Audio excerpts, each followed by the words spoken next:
D'aussi loin que je me souvienne, ça m'a toujours accompagnée. De mon enfance à mon adolescence, j'ai grandi en arpentant par procuration les couloirs par lesquels passaient mes personnages préférés. Et je ne suis pas la seule. Le soft power culturel américain a accompagné des générations d'Européens. Mais la vérité derrière l'écran est-elle la même ? C'est ce que je vais tenter de découvrir. Pour celles et ceux qui ne me connaissent pas, moi, c'est Mathilde. J'ai 20 ans et je suis passionnée par tout ce qui touche de près ou de loin à l'éducation. Je trouve que ça permet de comprendre mieux la société dans laquelle on évolue. Comprendre le système éducatif français, mais aussi celui des autres pays. C'est pour ça que lorsque j'ai appris que j'allais pouvoir partir étudier un semestre à l'étranger, je me suis dit que c'était une opportunité exceptionnelle pour infiltrer un système au plus près de la réalité. J'ai donc décidé d'aller dans ce pays qui m'a fait rêver durant des années, les États-Unis. Alors oui, j'ai atterri dans les films de ma jeunesse, mais j'ai aussi découvert la réalité derrière l'écran. Et c'est ce que je vais tenter de vous montrer aujourd'hui. Toute notre enfance, on est bercé par des séries, des dessins animés et des films qui ont pour protagonistes des lycéens et étudiants états-uniens. Mais quand on arrive au lycée en France, c'est la désillusion.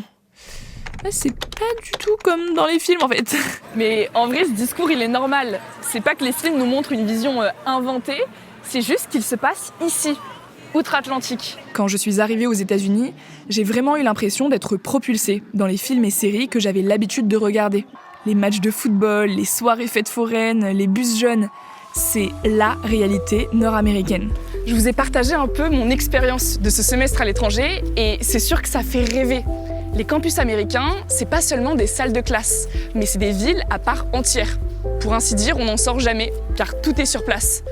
Magasins, restaurants, salles de concert, piscines, salles de sport, bowling et même stations de métro de l'université. Et alors que c'est loin d'être l'une des plus impressionnantes des États-Unis, mon université, je la trouve dingue.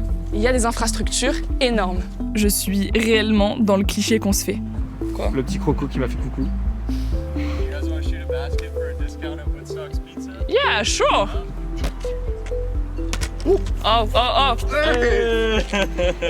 Yeah. C'est exceptionnel. J'ai enfin marqué un panier dans un documentaire. J'ai la ref.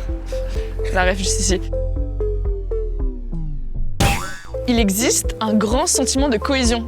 Ici, c'est une fierté d'arborer les couleurs de son université. Là, par exemple, j'ai un pull SDSU et c'est tout à fait banal, voire même bien vu d'avoir ce merch-là. Pour vous dire, dans tous les lycées, universités, il y a des magasins dédiés aux produits dérivés. Là, c'est aussi le capitalisme américain. Et blague à part, au-delà du capitalisme, c'est vraiment dans l'état d'esprit américain d'être fier de qui on est. Fier de son pays, fier de son école, fier de sa communauté, fier de ses idées. Et ça se retranscrit dans les clubs. Il y a des clubs pour tout. Alors ok, moi j'avais vu le club de robotique dans Never Have I Ever ou de comédie musicale dans Glee, mais quand je vous dis tout, c'est réellement tout. Genre là, littéralement, il y a un truc de broderie là, juste là, à côté. On est passé avec ma mère est en mode toutes les machines qu'ils ont. Et ils arborent tous fièrement les t-shirts ou les stickers des groupes auxquels ils appartiennent. Donc oui, il y a plein de sous-groupes, mais il ne faut pas oublier qu'ils appartiennent tous au grand groupe de l'université. Et pour créer ce sentiment d'appartenance et de cohésion, dans beaucoup d'universités, les freshmen, c'est-à-dire les premières années, sont obligés de loger sur le campus. Ici, c'est ce qu'on appelle les dorms. C'est un peu un internat. Ils sont à plusieurs par chambre, ont des espaces et une cantine dédiée. L'idée étant de créer une communion entre les élèves de première année. Ce sont ces dorms que vous avez pu apercevoir dans les vidéos TikTok américaines très populaires. Bref, ça permet aux nouveaux arrivés d'avoir une vraie vie étudiante et d'être au cœur du campus pour les activités. Quand je dis activités, j'insinue soirée. Car oui, il y a des soirées tout le temps. Et les vraies soirées américaines telles qu'on peut les imaginer. C'est ce qu'on appelle la Greek Life. La Greek Life, ça fait référence aux fraternités et sororités. C'est les maisons avec les lettres grecques en devanture sur les campus, comme tu peux voir derrière moi. Kappa Delta, Sigma Chi et plein d'autres, il y en a dans toutes les universités. Tu as pu par exemple en voir dans Happy Birthday, American Pie, Nos Pires Voisins, Pitch Perfect ou encore Monster Academy. Pour vous la faire simple, une fraternité, c'est une organisation étudiante destinée aux garçons et une sororité, c'est la même chose, mais pour les filles.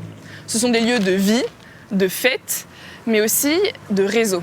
Si les élèves veulent devenir frat boy ou sorority girl, c'est un peu pour le statut social dans l'université. T'es la personne un peu branchée au centre des activités, mais c'est aussi pour le carnet d'adresse à vie. Chaque fraternité et sororité a ses couleurs, ses valeurs et son association. Car oui, ce sont des organisations qui sont financées en partie par les universités et elles ont une obligation philanthropique. Donc elles soutiennent toute une cause. Par exemple, la sororité ZTA a pour principale cause la lutte contre le cancer du sein. Alors comme ça sur le papier, ça a l'air super. Mais en réalité, c'est un club d'ultra privilégiés. Déjà, c'est minimum 3 000 $ pour y rentrer. 3 000 $, c'est sans compter les activités, les tenues, la nourriture et le logement si tu te retrouves à y vivre. Mais le fond du problème, c'est pas vraiment l'argent. Quand je suis arrivée fin août, c'était les phases de rush. C'est-à-dire le moment où les élèves qui veulent rentrer en fraternité et sororité vont devoir prouver qu'ils méritent d'y être pour se faire recruter par l'une d'elles. Et pour ça, ils vont devoir monter un vrai dossier, comme un entretien d'embauche, pour se vendre et réaliser des défis. Et c'est là que j'ai commencé à voir des choses qui m'ont mis la puce à l'oreille. La première fois, c'était lorsque tous les stands se sont installés dans l'université pour présenter les fraternités et sororités. Je me retrouve en face de moi avec une armée de 20 blondes platines, même tenue, même taille, même gabarit, vraiment des sosies. Déjà ça, je me suis dit que c'était étrange et que ça donnait une image très uniformiste, voire discriminatoire.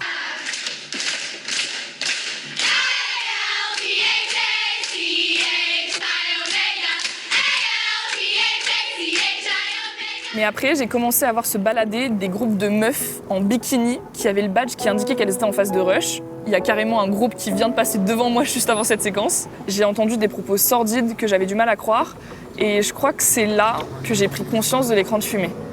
Alors, je me suis renseignée. I was so upset to see women in leadership roles telling us that we should care more about what other people think and what we look like. Hearing sisters telling sisters to dress at the next formal, so the guys like us. One of the worst was hearing a sister talk about putting Hydroxycut, a weight loss supplement, in a little's basket. C'est l'application du modèle patriarcal à son paroxysme. Les filles doivent se sexualiser et rentrer dans les critères de beauté de la société pour être acceptées. Enfin, les critères blancs de la société. We're not being racist. We don't just not accept black girls, we also don't take tall girls. I have all the qualifications that I need. The only thing that I have is an excess of melanin to disqualify me. Alors, des organisations racisées se sont créées. Pour les Afro-Américains, par exemple, il y en a 9, qu'on appelle la Divide 9. Et énormément de personnalités afro-américaines que vous connaissez y sont passées. Kamala Harris, Michael Jordan, Martin Luther King, etc. Si tu veux accéder aux hautes sphères de la société en tant que personne noire, on te dit qu'il faut que tu passes par ces associations-là. Sinon, tu n'auras jamais les contacts et les entrées nécessaires. Quoi qu'il en soit, le fonctionnement reste le même. Les garçons doivent endurer des bizutages et réaliser les plus grosses conneries possibles pour montrer qu'ils sont forts. This time stemming from what many around campus say involved licking a dead rat. Alors, pour en avoir le cœur net, j'ai décidé de poser des questions à Chétil, un Français en échange à San Diego qui est rentré dans une fraternité ce semestre. Je suis prêt. Il a pu voir ce que ça donnait de l'intérieur et va nous donner son ressenti.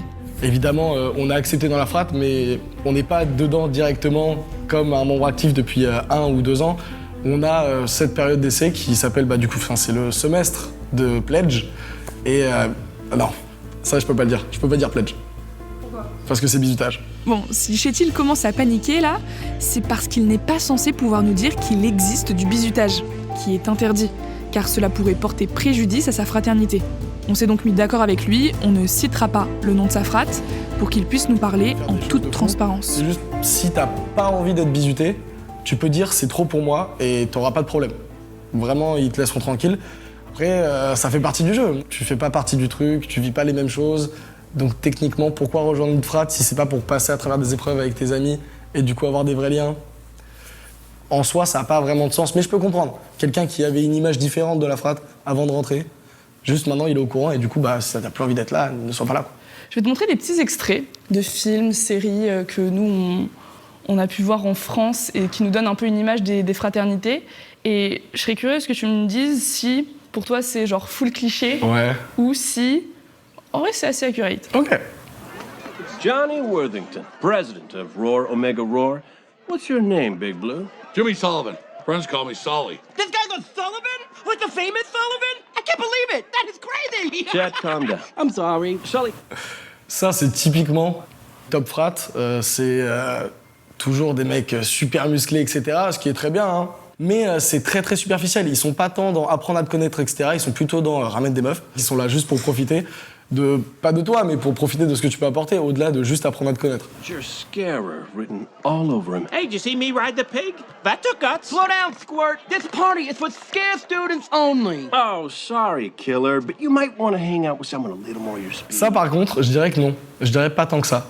Justement, j'ai trouvé qu'il y avait pas tant ça aux États-Unis, ce côté t'es rarement marginalisé. Si t'es pas un mec cool ou quoi, même si t'es pas tant superficiel, tu peux quand même intégrer ces Top Frat. Si t'aimes bien, en fait, tu seras accepté quoi qu'il arrive. T'as pas besoin d'être le mec cool par excellence. C'est juste moi, j'ai pas trop aimé ce côté superficiel, mais tu peux très bien rejoindre en n'ayant rien à voir avec eux. Par contre, en un an, tu deviens comme eux, ça c'est sûr. Deuxième film, c'est American Pie. Ah, j'ai une vidéo où je fais ça, si tu veux.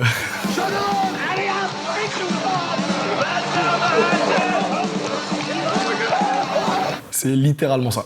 Je peux pas mieux le dire. Des gens qui crient et qui boivent de l'alcool, c'est vraiment ça. C'est vraiment ça. Le vrai premier événement qu'on a eu en ayant eu notre beat day, c'est-à-dire l'acceptation qu'on est dans la frat, on a dû aller dans 4 maisons différentes et à chaque fois il y avait un défi d'alcool, un défi sportif, un truc dans le genre. Globalement, blackout. T'es pratiquement obligé. C'est pas directement dit, mais t'arrives dans la première maison, c'est directement un jeu d'alcool. Deuxième maison, il faut finir une bouteille de vodka et on est en ligne. Il y a la bouteille de vodka pleine. Chacun prend la gorgée qu'il veut, juste le dernier, il doit finir dans tous les cas la bouteille. C'est-à-dire que si tes frères ils veulent être avec toi et t'aider, tout le monde prend une part égale pour que tout le monde ait à boire la même chose. Après, si le premier il a pas envie de boire, il boit pas, il donne, et le dernier il doit se taper la bouteille entière. Un peu changement d'ambiance pour le dernier. Je vais te montrer la bande-annonce d'un film. C'est un film qui est considéré comme dépeignant le mieux les fraternités. Ok. Je vais pouvoir te laisser regarder la bande-annonce.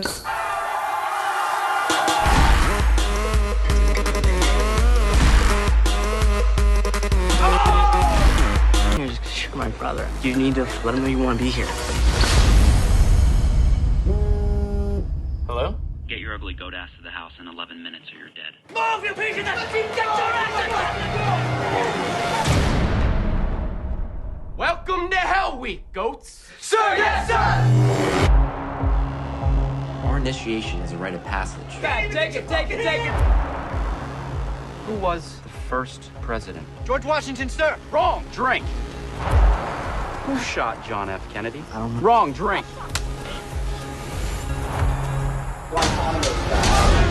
Sigma Mu, we are brothers through and through. Never cuss and never lie. We are brothers till we die. We are brothers till we die. We are brothers till we die. We're gentlemen. Je pense que 90% des trucs qui ont été montrés, j'ai dû le faire. Mais il n'y a pas ce côté violent où on te prend vraiment pour un manque rien. Il y a ça, mais c'est dans un bon esprit.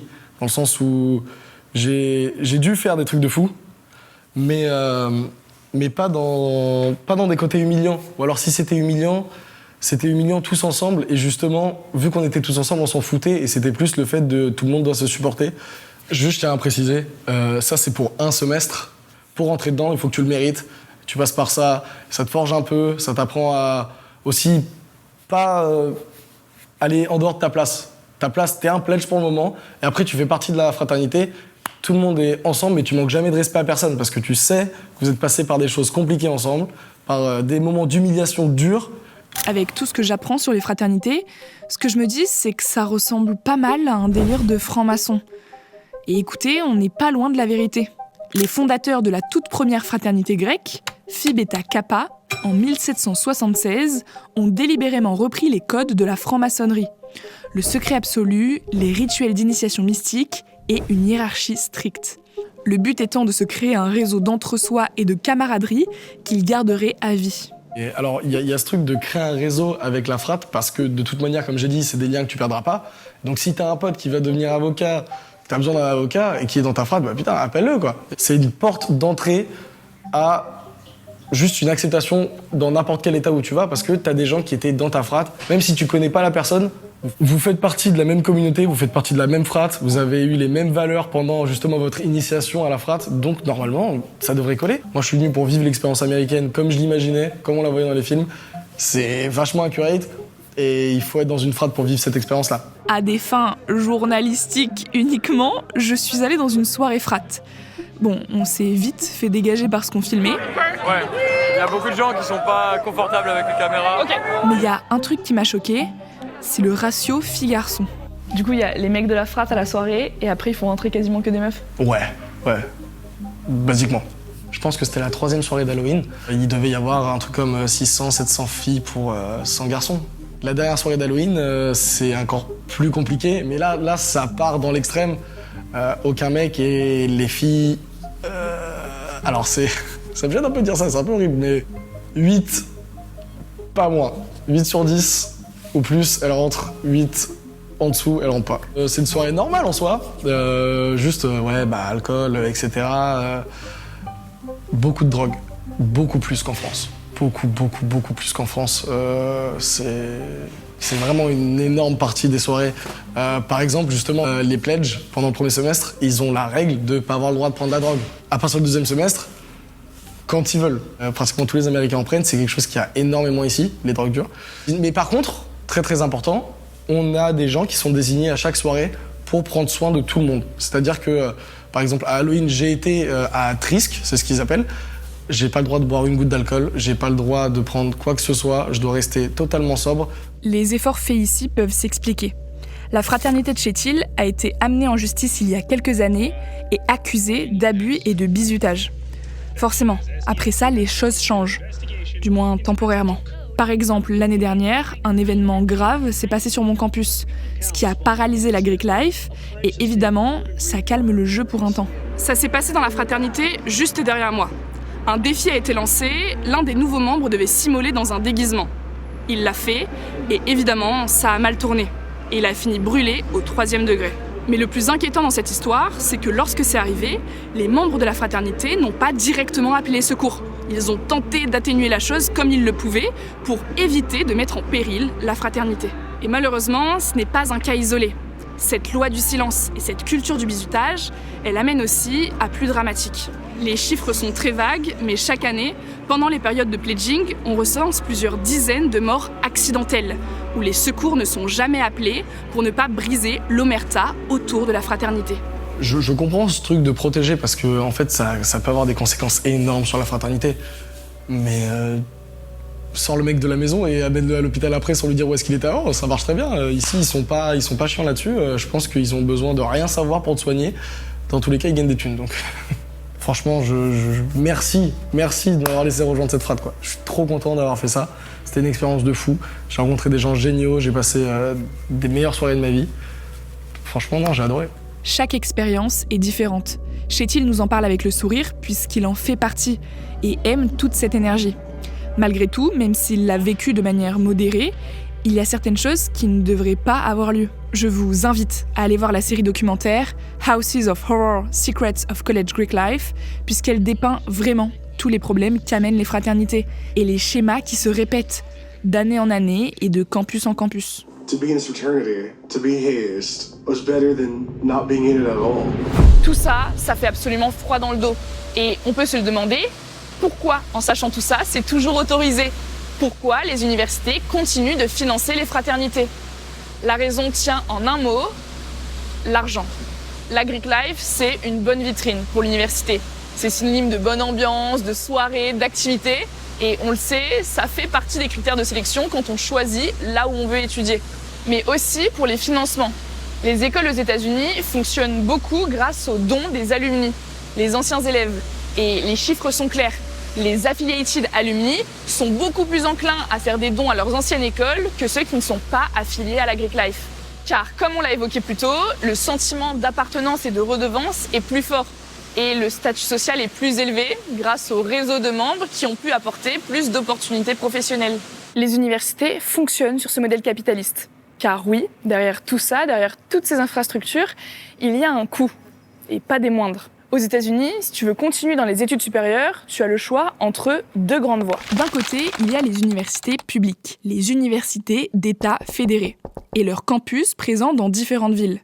Pour les repérer, c'est simple. Il y a le mot « state » à l'intérieur ou directement le nom de l'État en question. Par exemple, San Diego State University est l'un des 23 campus de l'Université d'État de Californie. Ces universités-là, elles sont financées par les États, mais elles ne sont pas gratuites pour autant. Si tu es résident de l'État, tu peux compter en moyenne 11 000 $ l'année, mais si tu viens d'un autre État ou de l'étranger, la facture monte à 28 000 $ en moyenne. Ça, c'est pour les universités publiques. Ce qui est assez dingue quand on sait qu'en France, les frais de scolarité dans le public varient entre 200 et 400 € par an, qui se séparent entre le CVEC, l'administratif et les frais d'inscription. Alors oui, il existe une alternative plus accessible, c'est un peu l'équivalent de nos facs, ça s'appelle le Community College. C'est un cursus en 2 ans, souvent utilisé comme tremplin pour intégrer les grandes universités. Alors, c'est l'option abordable, mais elle est quand même entre 3 et 4 000 $ par an. On n'a pas la même définition d'abordable. Bon, et évidemment, d'un autre côté, on a les universités privées. C'est toutes les autres universités. Ici, le prix moyen à l'année est de 43 000 $ pour les seuls frais d'inscription. Et ce prix n'est qu'un point de départ. Il peut exploser pour les plus prestigieuses, comme celle de la Ivy League, où les frais de scolarité s'élèvent à 70 000 $ par an. Mais c'est un prix à nuancer. Le prix affiché, il ne reflète pas toujours ce que l'étudiant finira par payer. C'est là que réside une différence majeure avec le système public. Les universités privées, en particulier les plus prestigieuses, possèdent d'immenses fonds de dotation. Ces fonds leur permettent d'offrir des aides financières beaucoup plus importantes que la plupart des universités publiques. Et ça, c'est un point essentiel à comprendre. Paradoxalement, ce sont souvent les universités aux prix affichés les plus élevés qui peuvent se permettre d'être les plus généreuses, parce qu'elles ne fonctionnent pas uniquement avec les frais de scolarité. En prenant l'exemple d'Harvard, si la famille d'un étudiant gagne moins de 75 000 $ par an, les frais de scolarité, le logement et la nourriture sont censés être défrayés par l'école. Pareil, selon les revenus, l'école peut accorder des bourses ou des prêts. Mais bon, après, il faut quand même arriver à intégrer Harvard, qui est quand même considérée comme l'une des meilleures universités du monde. Surtout que ces universités d'élite, elles pratiquent ce qu'on appelle la Need Blind Admission. C'est-à-dire qu'elles ne prennent pas en compte les moyens financiers ou le milieu d'un élève à l'admission. Elles acceptent qui elles veulent selon les dossiers, et après, elles avisent pour que l'élève puisse être scolarisé. Il n'y a pas de quota ni de discrimination positive qui permettent de contrer le déterminisme social. Mais bon, là on parle d'un cas d'élite très précis. La vérité, c'est que la majorité des étudiants états-uniens doivent contracter un prêt étudiant. La dette étudiante, c'est la deuxième bombe financière du pays derrière les crédits immobiliers. Selon Education Data, elle s'élève en 2025 à 1,6 trilliard de dollars. Et elle est partagée entre quelques 43 millions d'Américains. En gros, un adulte américain sur 4 de moins de 40 ans doit encore rembourser son prêt étudiant. Ici, l'accès à l'éducation n'est pas du tout dans la même dynamique qu'en France. Alors oui, il existe des bourses basées sur le besoin, mais elles couvrent rarement tous les frais. Une grande partie des aides financières sont plutôt basées sur des critères de mérite et moins sur des critères sociaux. C'est la promesse de l'American Dream, réussir par le travail. Comme je vous ai expliqué plus tôt avec les universités d'élite, tout est payé si tu es dans le besoin, oui, mais il faut que tu sois un élève excellent. Et sinon, et c'est l'exemple bien ancré dans la pop culture, il existe des bourses au sport. High School Musical incarne parfaitement cet imaginaire américain d'excellence académique ou excellence sportive. Troy n'est pas un génie en cours, mais on va lui proposer des scholarships, donc des bourses d'études pour son niveau au basket. Son histoire incarne l'idée que, même si l'on n'est pas un génie scolairement parlant, le travail acharné et le talent dans un domaine spécifique peuvent garantir l'accès à l'enseignement supérieur. Alors, j'ai pas réussi à interviewer Troy, mais j'ai rencontré Ninon, une étudiante athlète française qui est venue aux États-Unis grâce au tennis, et elle va nous éclairer sur tout ça. Alors moi c'est Ninon, j'ai 20 ans, je viens de Dunkerque dans le nord de la France. Je suis à San Diego State University, je fais partie de l'équipe de tennis et en même temps je fais mes études ici. D'accord, donc tu es considérée comme étudiante athlète ? Étudiante athlète, exactement, avec le étudiant avant et athlète après. Et en France, Malheureusement, c'est très compliqué d'associer sport de haut niveau et études en même temps. Donc j'avais des horaires aménagés où je faisais pas le sport au lycée ou des trucs comme ça, mais ça faisait sauter 2 heures par semaine. Donc j'allais m'entraîner à 7h du matin ou à 18h le soir. Le sportif, il est vachement mis en avant ici aux États-Unis. On s'entraîne entre 15 et 20 heures par semaine, donc c'est quand même relativement élevé. On a un système et un emploi du temps vraiment adapté pour que l'athlète soit dans les meilleures conditions pour réussir à la fois son sport et ses études en même temps. On a le choix en fait en tant qu'athlète de haut niveau. Si tu veux aller au soleil, si tu veux un meilleur diplôme, enfin plein de choses différentes et il y a tellement d'universités aux États-Unis que tu trouves ton bonheur, quoi. Toi, t'as choisi le soleil ? J'ai choisi le soleil. En venant de Dunkerque, c'était un des critères que j'avais. Il était hors de question que je m'entraîne à l'intérieur. Je comprends très bien. Bon, on rigole, mais être étudiant athlète aux États-Unis, c'est une vraie bonne position. Tu ne payes pas tes études et mieux que ça, t'es payé pour les faire. On est dans une maison avec 6 filles et ça se passe très bien. Et pareil, ils payent la nourriture, le logement, les raquettes, tous les équipements athlétiques. Je dirais même qu'on a des sous extra. Si j'ai envie, je peux payer mes billets d'avion moi-même pour aller et rentrer en France, quoi. Ça fait partie du pack, entre guillemets. On nous verse 11 000 euros par semestre. Donc 2 fois 11 000, 22 000. Mais si t'es intelligent, tu dépenses pas... si tu prends pas Uber Eats tous les soirs, normalement, ça va, quoi. Est-ce qu'ils contrôlent ta nourriture ou est-ce que tu peux prendre Uber Eats tous les soirs ? À mon ancienne école, c'était pas de soda. Mais ici, non, il n'y a pas de règles. En contrepartie de tout ça, tu représentes l'université. Tu dois performer dans ton sport, mais aussi assurer à l'école pour avoir ton diplôme. T'as déjà dû louper l'entraînement parce que t'avais des mauvaises notes ? Non. Un truc avec le système américain, c'est quand même difficile, entre guillemets, d'avoir des mauvaises notes. T'arrives toujours à te rattraper. Une mauvaise note, ici, c'est un 14 sur 20. En France, un 14 sur 20, on le prend tous les jours, je pense. En vrai, c'est un deal qui a l'air sympa. Et c'est la méritocratie que l'Amérique nous vend. Si t'es bon dans un sport, on t'aidera à être le meilleur. Donc forcément, certains parents investissent sur leurs enfants sportivement. Dans l'espoir qu'ils deviennent pros, peut-être, mais surtout que l'université leur soit payée. To get recruited by a D1 school, and the scholarship is the goal. C'est pas donné à tout le monde de s'entraîner de ses 5 ans à ses 17 ans, que ce soit en France ou aux États-Unis. Je sais qu'il y a beaucoup de familles qui ont cet objectif-là, qui ont le projet pour leurs enfants depuis le plus jeune âge, de les mettre au collège en espérant qu'ils deviennent sportifs professionnels après, quoi. Ça représente un coût énorme dans l'enfance et l'adolescence, mais qui peut être amorti par le fait qu'ils ne paieront pas leurs études supérieures. On a une fille dans l'équipe, c'est la numéro 1, donc qui joue très bien. Elle n'a pas été à l'école depuis qu'elle a 9 ans, en fait. Ça a été sa vie, elle a tourné juste autour du tennis depuis cet âge-là, en fait. Les parents, ils attendent forcément une réussite derrière, et je pense qu'elle aussi, donc elle a vraiment tout donné pour être ici, quoi. Je suis reconnaissante d'avoir le niveau que j'ai et d'être ici et que ça puisse me permettre de payer mes études, d'être là, de rencontrer des gens. Mais professionnellement, non, je pense pas que j'ai envie de faire ça plus tard. Bon, maintenant que l'interview est passée, on va jouer au tennis un petit peu. Ça va être désastreux. Je suis très concentrée, j'espère que vous remarquez. Magnifique!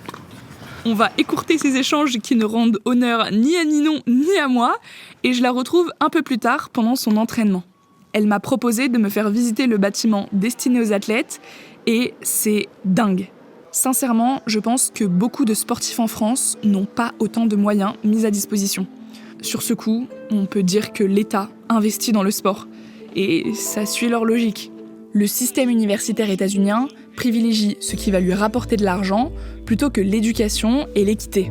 On va demander aux élèves de se démarquer le plus possible, d'être les meilleurs pour accéder aux meilleurs. C'est ce qu'on appelle la méritocratie américaine, le rêve américain. Sauf que bon, c'est une méritocratie biaisée. Si tu as de l'argent, tu vas où tu veux. La bataille sanguinaire se fait entre ceux qui n'ont pas les moyens. Et elle devient ridicule et presque impossible à gagner. Last year, the Robinson went to Hum Jae-wook, a Korean immigrant who has only one leg. Well, I have both my legs. Bon, dans le film Las Vegas 21, il va jusqu'à jouer au casino pour financer ses études. Ça peut paraître un peu exagéré, mais cela montre bien la réalité étudiante. Les États-Uniens doivent être prêts à tout pour accéder à l'université. S'endetter à vie et cumuler les petits boulots pour s'en sortir. Mais les États-Unis en ont conscience. En Entre 2020 et 2024, Joe Biden a effacé près de 180 milliards de dollars de dettes étudiantes. Et le 20 décembre 2024, seulement un mois avant la fin de son mandat, il annonce encore exempter de remboursement les prêts étudiants de 55 000 Américains. We will forgive $10,000 in outstanding federal student loan. Et c'est même devenu un argument dans la campagne de Kamala. I would really like to buy a home. I did get to buy a new car. I may be able to take a summer off and go travel. What they've done for people is they've given them their lives back. Mais il y en a un qui ne va pas suivre le pas, c'est Donald Trump. Le président n'est pas du tout dans le camp des universités. Pour lui, c'est une usine à gauchos qui propage l'idéologie woke. Et son électorat le suit. En 2024, près de 2/3 des électeurs de Trump n'avaient pas de diplôme universitaire. Forcément, il y a une colère, un sentiment d'injustice qui s'installe. Pourquoi donc supprimer les dettes étudiantes alors que d'autres croulent sous d'autres dettes sans avoir de réduction ? Ceux qui n'ont pas suivi d'études supérieures se sentent délaissés, mis de côté et voient ceux qui en ont suivi favorisés. Par exemple, au moment de la pandémie du Covid-19, pendant qu'une grande partie des personnes diplômées ont pu continuer à travailler en télétravail, toucher un salaire et n'ont pas trop subi le confinement, les commerçants, les artisans et les ouvriers, eux, n'ont pas eu autant de chance. Et cette colère, Trump, il s'en sert. Il a décidé de mener une vraie bataille culturelle et d'instaurer une mainmise sur l'éducation. We have to honestly and aggressively attack the universities in this country. The professors are the enemy. Harvard, qu'on a mentionné plus tôt, Stanford, Princeton ou encore Columbia, ces noms, vous les avez forcément déjà entendus. On les retrouve dans beaucoup de films et séries. Et ils évoquent en nous un certain prestige, une élite intellectuelle internationale. En tant qu'Européens, on se moque beaucoup des Américains, mais d'un autre côté, on le sait. Les meilleures universités mondiales sont aux États-Unis. Elles accueillent et forment nos futurs leaders, chercheurs et esprits éclairés. Enfin, elles sont censées le faire, puisque depuis quelques mois, Trump cherche à exercer une forme de contrôle idéologique sur ces universités qu'il juge comme trop progressistes et anti-américaines. We're also going to stand up to the radical left communists, Marxists, fascists, and frauds who have taken over our universities. They've taken over our schools.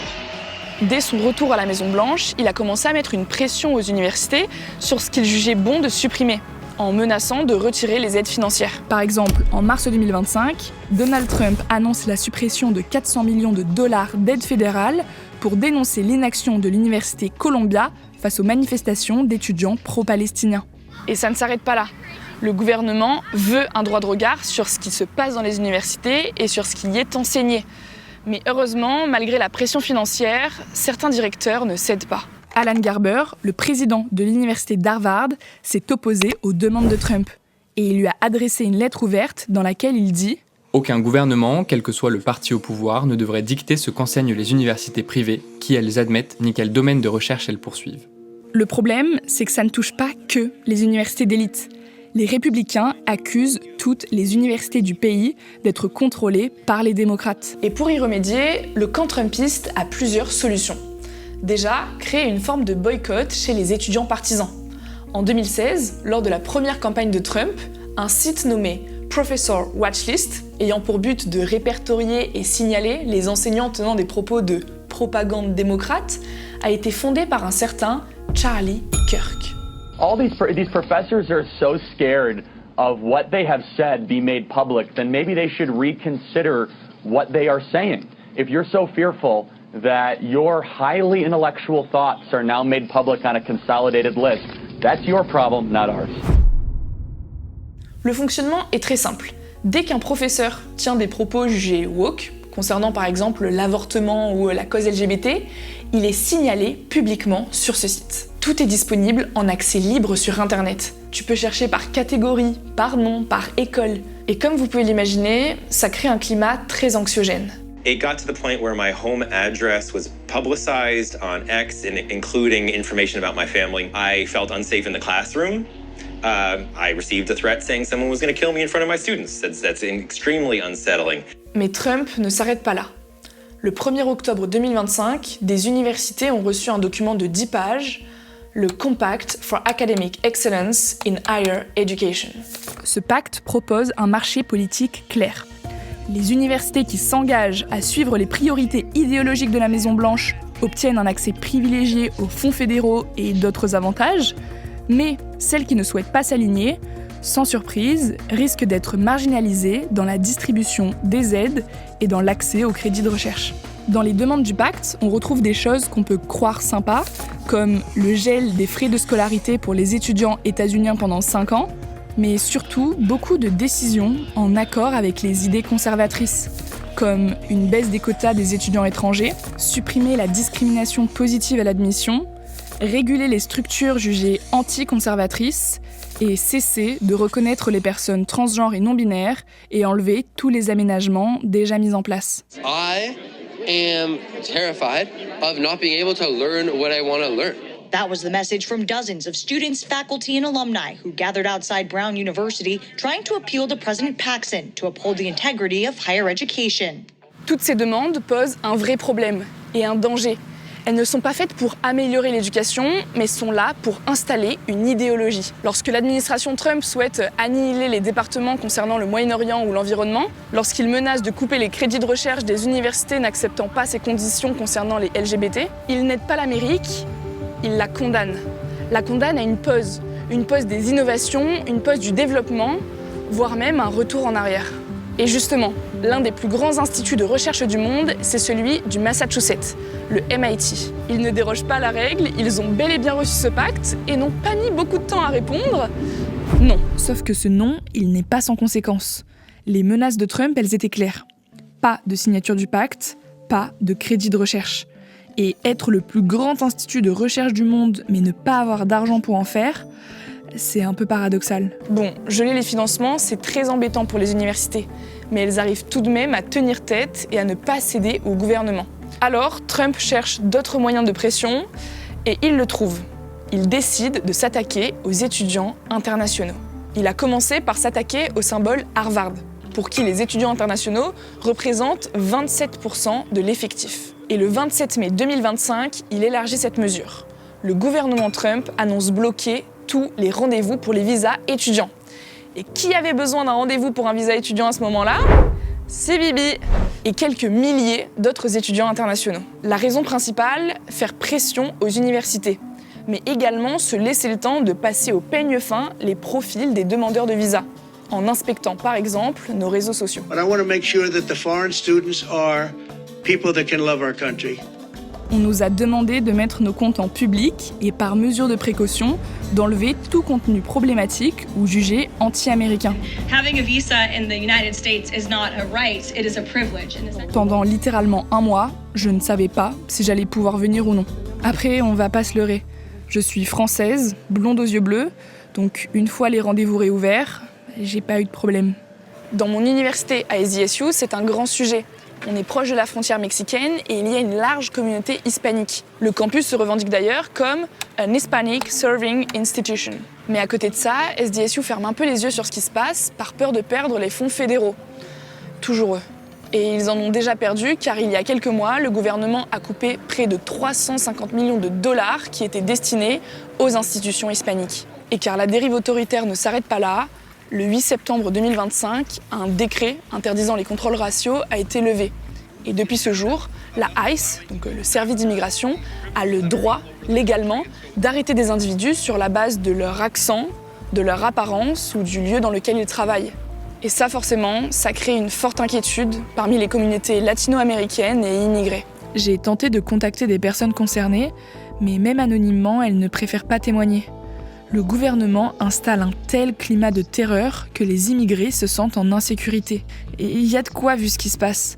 L'année dernière, Rumeysa Öztürk, une chercheuse turque de l'université de Tufts, a été littéralement kidnappée en pleine rue par 6 agents en civil de la ICE et détenue pendant 45 jours.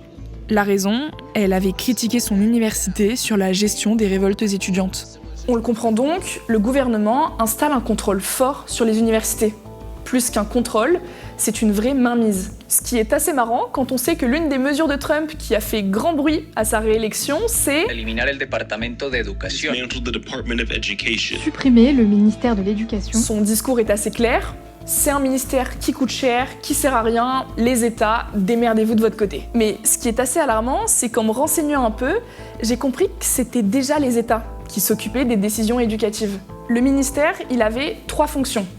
L'aide financière pour les étudiants issus de la diversité, l'aide financière pour les étudiants handicapés et le financement des écoles pauvres. Donc ce que supprime Donald Trump en démantelant le département de l'éducation, c'est pas son contrôle idéologique, mais c'est bel et bien l'accès équitable à l'instruction dans le pays. Ce que vous dites peut-être depuis le début de cette enquête, c'est pourquoi les étudiants américains ne se révoltent pas ? Pourquoi n'ont-ils pas encore renversé les mesures ?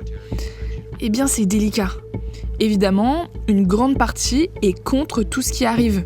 Beaucoup d'ailleurs n'ont pas peur et militent pour leurs droits.